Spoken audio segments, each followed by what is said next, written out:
নমস্কার বন্ধুরা, সবাইকে অনেক অভিনন্দন অন্নপূর্ণা যোজনার ৩,০০০ টাকা পাওয়ার জন্য। আশা করি প্রত্যেকে আপনারা টাকাটা পেয়েছেন। যারা টাকা পেয়েছেন কমেন্ট করে অবশ্যই জানাবেন, এবং যদি টাকা না পেয়ে থাকেন তাহলে আপনাকে কি করতে হবে টাকা পাওয়ার জন্য সেটাও বলছি। যদি টাকা না পেয়ে থাকেন, কবে নাগাদ ফর্ম ফিল আপ করেছিলেন সেই ডেটটা অবশ্যই কমেন্ট করে জানাবেন। তাহলে এই ভিডিওটায় আমরা সমস্তটাই বলছি, যারা টাকা পাননি তারা কি করবেন, কি কি কারণে ফর্ম বাতিল করা হয়েছে। তো ১ জুলাই ডিবিটির মাধ্যমে অন্নপূর্ণা যোজনার ৩,০০০ টাকা অ্যাকাউন্টে ছেড়েছেন খোদ মুখ্যমন্ত্রী। এবারে তাহলে আমরা চলে আসি অনুষ্ঠানের মূল পর্বে, অর্থাৎ কিনা এবারই হবে সেই ডিরেক্ট ব্যাংক ট্রান্সফার, অর্থাৎ কিনা অন্নপূর্ণা যোজনার উপভোক্তাদের ব্যাংক অ্যাকাউন্টে সরাসরি পৌঁছে যাবে এই ৩,০০০ টাকার মাসিক সুবিধা। মাননীয় মুখ্যমন্ত্রীকে অনুরোধ জানাবো।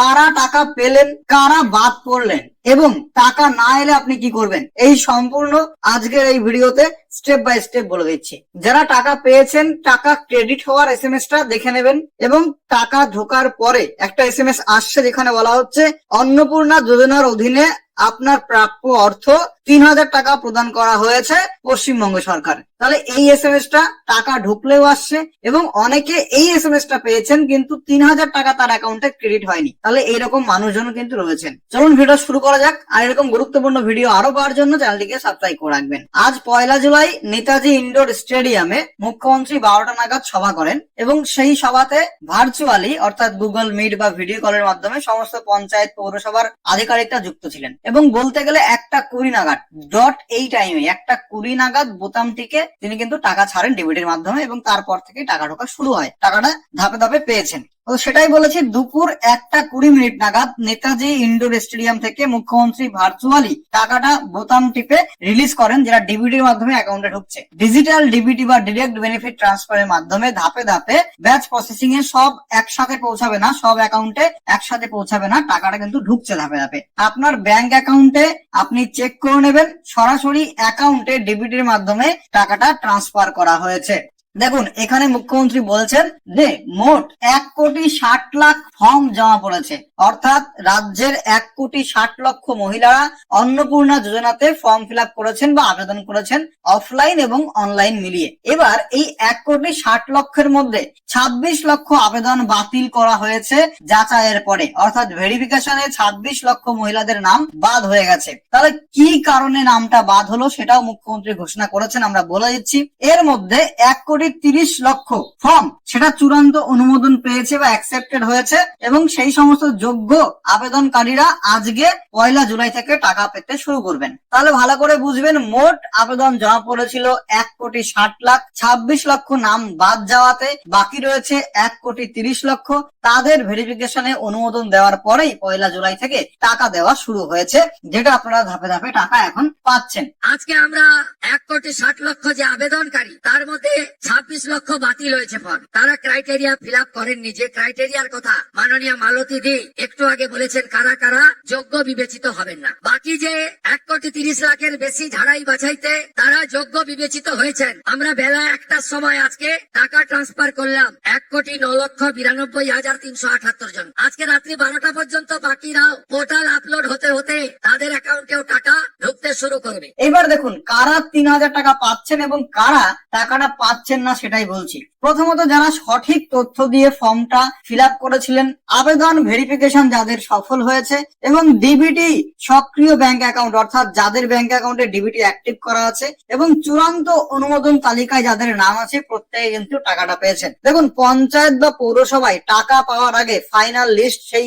অফিসিয়াল তাদের কাছে পাঠানো হয়েছে, যেখানে আবেদনকারীর নাম, আধার কার্ডের শেষ 4টে সংখ্যা, লট নাম্বার, ফোন নম্বর সহ লিস্ট কিন্তু পঞ্চায়েত আধিকারিকরা বা পৌরসভার আধিকারিকদের কাছে আগেই পৌঁছে গেছিল। এটা সাধারণ মানুষজনদের জন্য পাবলিক করা হয়নি, কিন্তু সরকারি আধিকারিকরা দেখতে পেয়েছে, সেই অনুযায়ী 1 জুলাইতে টাকা ছাড়া হয়েছে। তাহলে এই সমস্ত সঠিকভাবে যারা ফর্ম ফিল আপ করেছেন টাকা, তারা কিন্তু আজ থেকে টাকাটা পাচ্ছেন। এবার কারা টাকা পাচ্ছেন না, কাদের টাকা আটকে যেতে পারে? যারা ফর্মে ভুল তথ্য বা অসম্পূর্ণ নথি আপলোড করেছেন। হয় আপনি ফর্ম ফিল আপ করার সময় সঠিক তথ্য দেননি, ভুল তথ্য দিয়ে ফেলেছিলেন, অথবা আপনার যে ডকুমেন্ট আপনি আপলোড করেছিলেন সেই ডকুমেন্টটা অসম্পূর্ণ অর্থাৎ ইনকমপ্লিট ডকুমেন্ট আপনি আপলোড করেছেন। হয়তো আপনি ভোটার কার্ডের শুধুমাত্র সামনের পাতার ছবি আপলোড করেছেন, পেছনের পাতার ছবিটা আপলোড করেননি। তো এরকমটা হতে পারে, ঠিক আছে। দ্বিতীয়ত, আপনার ব্যাংক অ্যাকাউন্টে যদি ডিবিটি অ্যাক্টিভ না থাকে, তাহলে টাকাটা ছাড়লেও আপনার অ্যাকাউন্টে টাকাটা ঢুকবে না, বিকজ ডিবিটি অ্যাক্টিভ নেই। দ্বিতীয়ত, ভোটার তালিকায় যদি আপনার নাম না থাকে,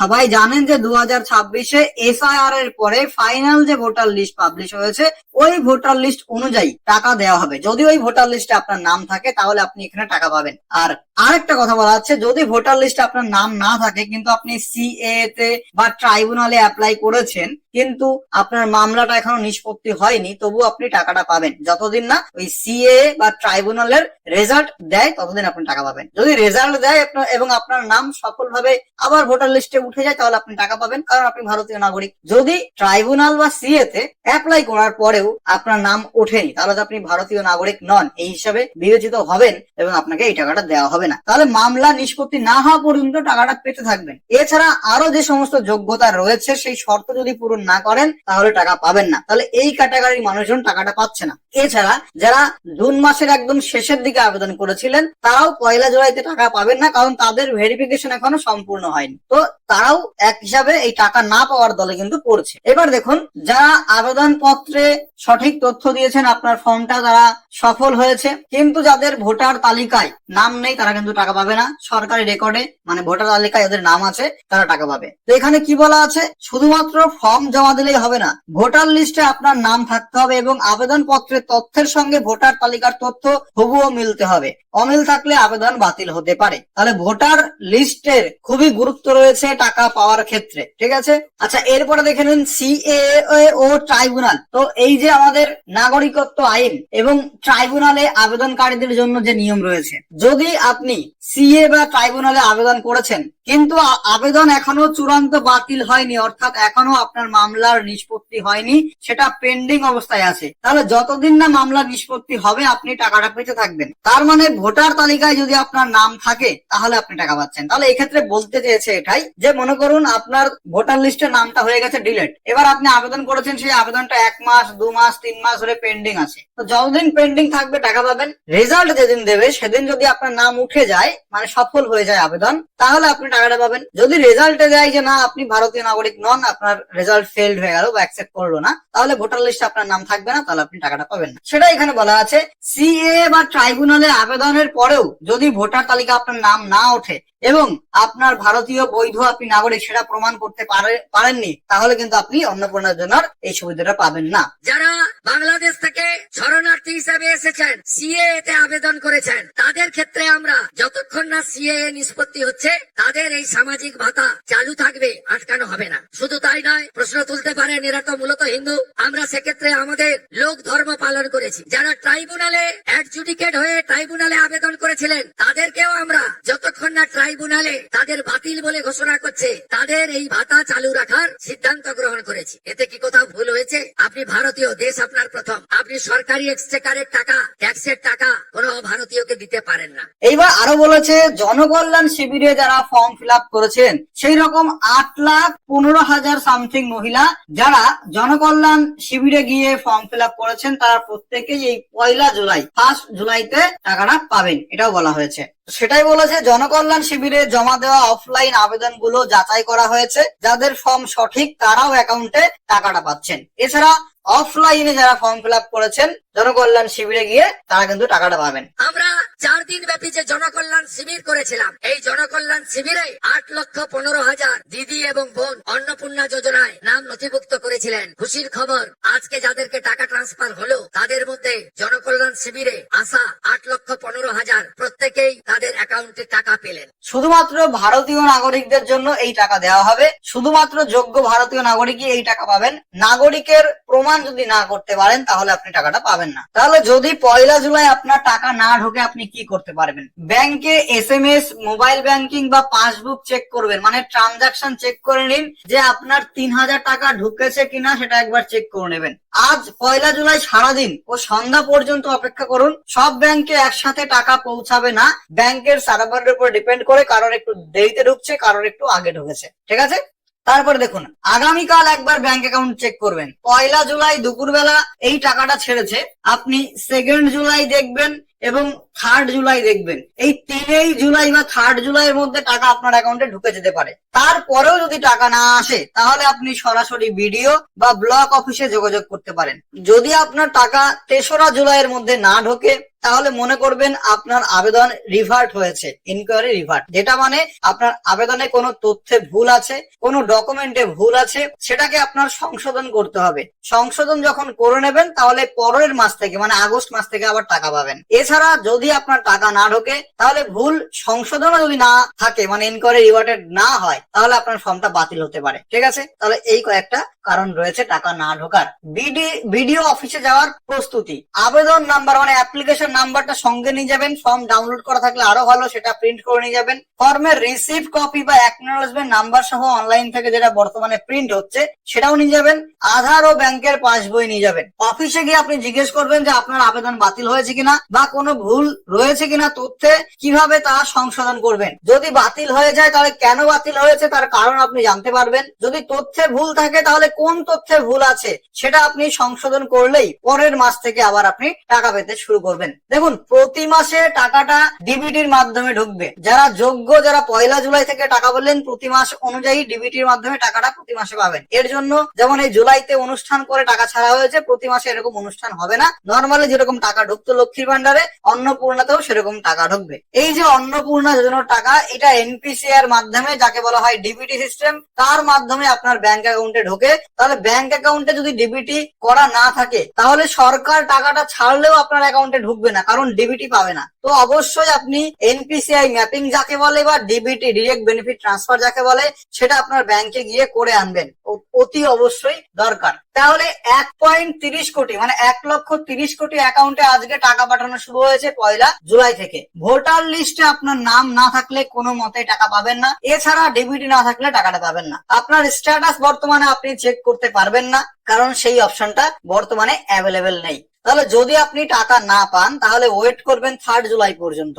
যদি 3 জুলাইয়ের মধ্যে টাকা না ঢোকে তাহলে আপনাকে যেতে হবে আপনার বিডিও অফিস বা মিউনিসিপ্যালিটি অফিসে। সেখানে গিয়ে জিজ্ঞেস করতে হবে যে আপনার আবেদন বাতিল হয়েছে কিনা, বাতিল হলে কেন বাতিল হয়েছে কারণটা জেনে আসবেন। যদি ভুল থাকে তথ্যে, সেই ভুলটা আপনি সংশোধন কিভাবে করবেন, কি ডকুমেন্ট জমা দেবেন, এগুলো আপনাকে বিডিও অফিস থেকে জানতে হবে। অবশ্যই নিয়ে যাবেন আপনার অ্যাপ্লিকেশন নাম্বার বা ফর্মের রিসিভ কপি বা হার্ড কপি, অথবা ফর্মের যে প্রিন্ট হবে সেটা নিয়ে যাবেন। আধার ও ব্যাংকের পাসবই নিয়ে যেতে পারবেন। এবার অনেকে আজকে টাকা পায়নি, যারা জুন মাসের লাস্টের দিকে ফর্ম ফিল আপ করেছে, যেমন 20 জুন থেকে 30 জুনের মধ্যে যদি ফর্ম ফিল আপ করে থাকো তাহলে 1 জুলাইতে সম্ভবত টাকা পাবে না। তাহলে তোমরা টাকা পেতে পারো আগস্ট মাস থেকে, কারণ তোমাদের ভেরিফিকেশন এখনো হয়নি। যেমন আমার বাড়ির লোকের, আমার ওয়াইফের ফর্ম ফিল আপ আমি করেছিলাম 11 জুন অনলাইনে, সে কিন্তু আজকে দুপুরবেলা টাকা পেয়ে গেছে। তাহলে মনে করো 15 থেকে 20 জুনের মধ্যে, যারা 15 থেকে 20 জুনের মধ্যে ফর্ম ফিল আপ করেছিল অনলাইনে, মানে 1 জুন থেকে 20 জুনের মধ্যে যারা ফর্ম ফিল আপ করেছিল তাদের টাকা আজকে ঢুকতে পারে বা ঢুকে যাবে, ম্যাক্সিমাম 90% শিওর। কিন্তু